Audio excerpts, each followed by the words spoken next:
BioShock, premier du nom, nous a tous marqués par la richesse et l'originalité de son univers, qui lui ont permis de transcender le genre FPS pour lui octroyer une nouvelle dimension plus mature, plus exigeante.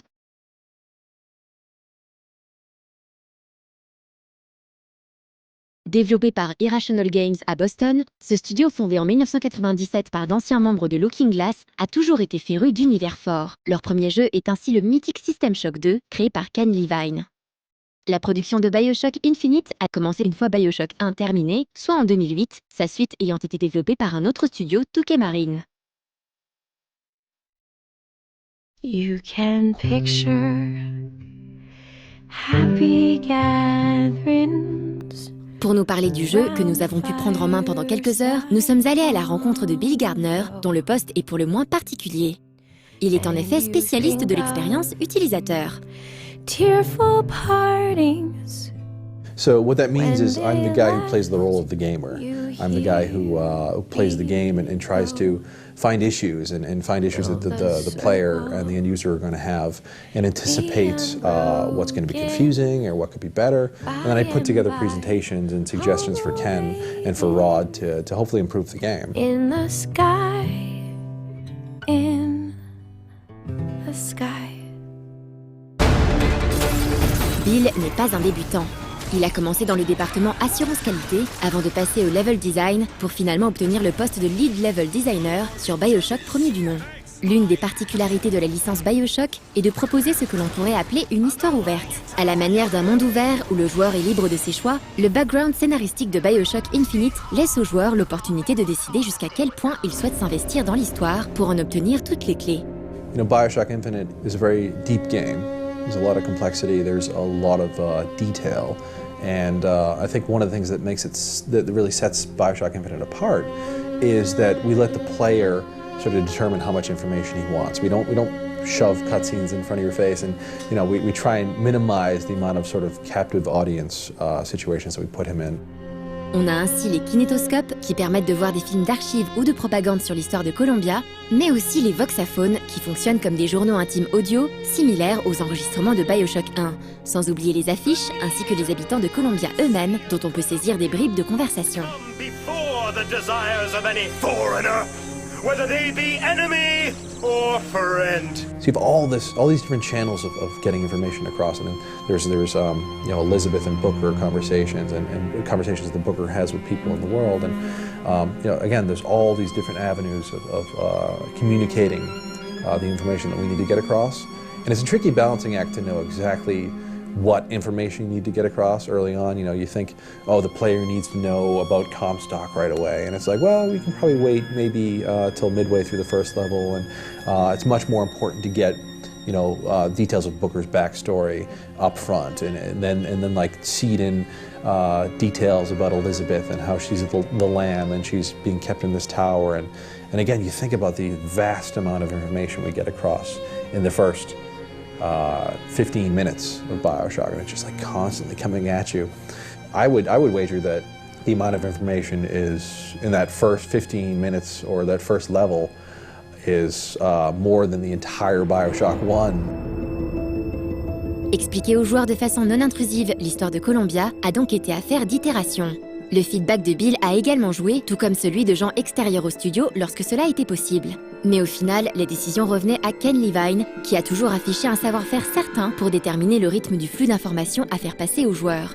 Un travail d'autant plus essentiel que les thématiques abordées par BioShock Infinite n'ont rien de légère. Politique, religion, société, le jeu, situé en 1912 dans une cité utopique, rappelons-le, ne donne pas dans la facilité. There's always a very fine line you have to walk when you take on the kind of issues that we do, the issues of racism, and certainly a lot of them are controversial, and they're often difficult to watch to some extent. You know, you think about the raffle scene that you saw, you know, it's like you start off in this gorgeous, idyllic vision of America, and it's like this blue sky, and everyone's happy and neighborly, and you make your way through the city, and then you come to this raffle, and it's like, okay, this seems cheery enough. What's going on here? And you draw your baseball, and then the MC comes out, and he says, oh, isn't that the prettiest young white girl in all of America? And you're like, wait, what? And then all of a sudden they peel back the curtains, and you realize it's stoning. You're like, oh. and again, we Irrational and Ken is really interested in putting you in the situation and in the world that's true to the time period. We're not interested in being sensational. It's more about, again, telling that story in a true fashion and putting the player in the shoes of someone who's caught in the middle of these extremes. And to know where that line is very difficult. I think a lot of it is gut. I mean, Ken is really good, again, about knowing where that line is and where you have to push things. You have to make a statement. Définir le rôle de Zachary Hale Comstock, le chef spirituel et ultranationaliste de Columbia, a ici été primordial afin de bien mettre en évidence l'impact de son discours et de sa personnalité sur le peuple. Columbia, sous ses airs d'utopie paradisiaque coupée du monde, est en fait soumise à un régime totalitaire basé sur le culte de la personnalité du père Comstock, autoproclamé prophète.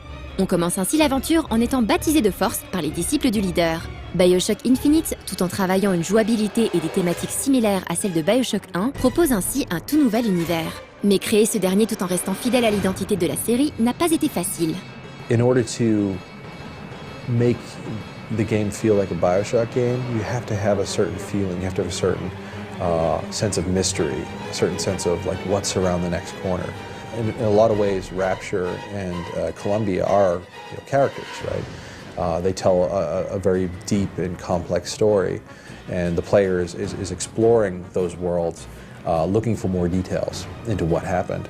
And I think that it was tremendously challenging for us to find the right balance to make the game feel the same but different. And we looked very closely at BioShock 1 after we finished it, and spent a lot of time studying what makes a BioShock game.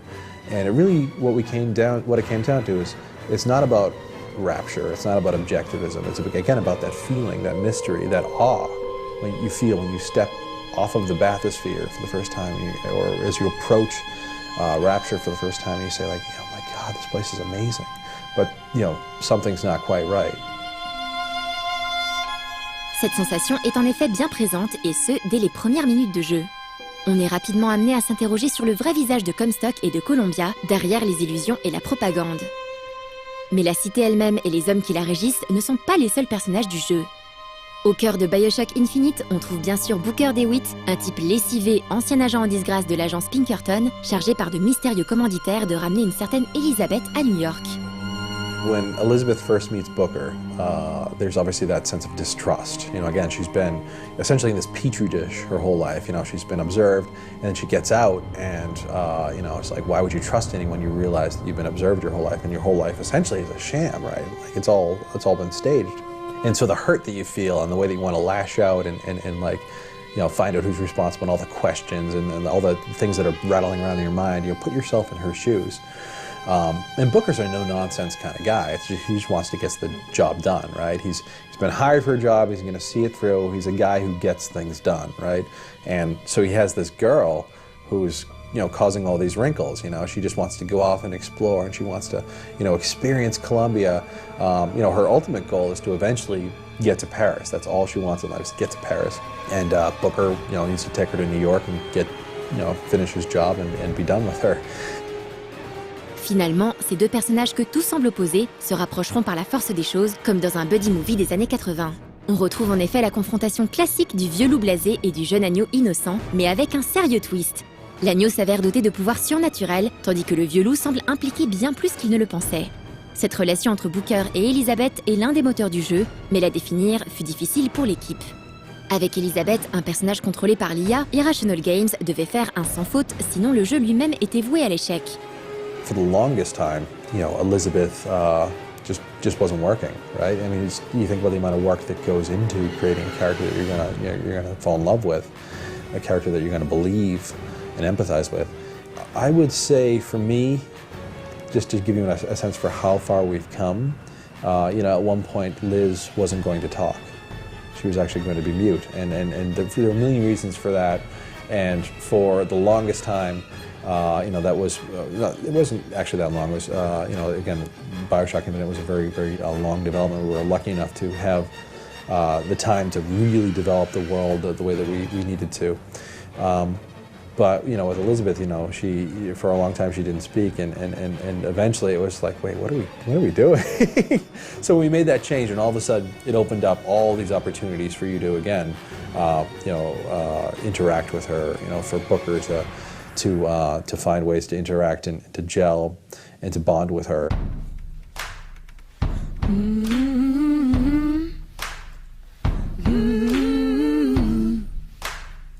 Durant le jeu, Elisabeth peut aider le joueur en lui ouvrant des portes, à la manière de Yorda, celle-ci ayant appris à crocheter les serrures durant sa captivité.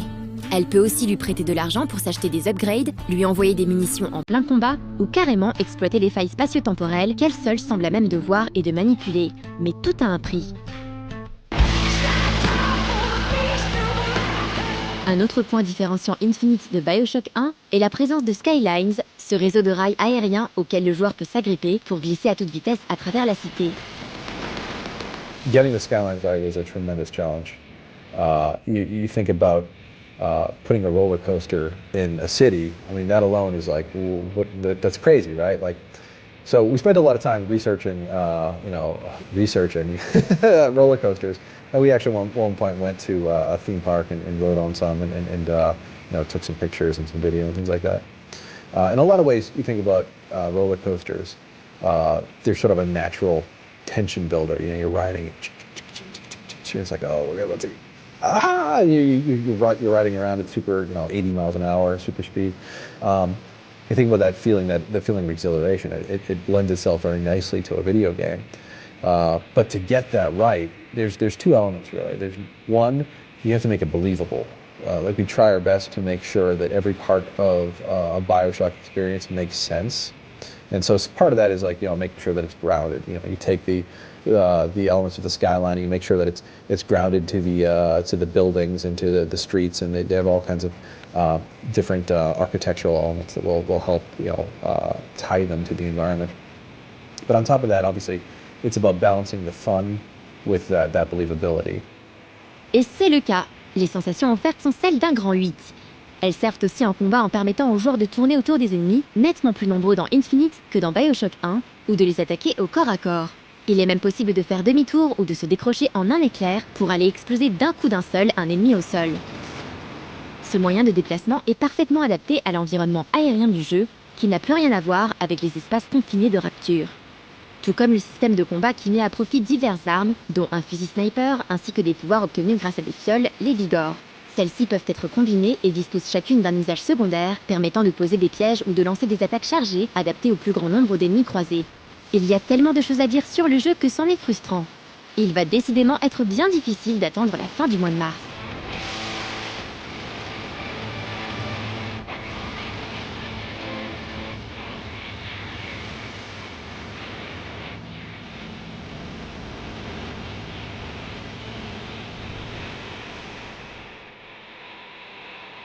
We are free in the land of America. We ain't going down like this. Come on now.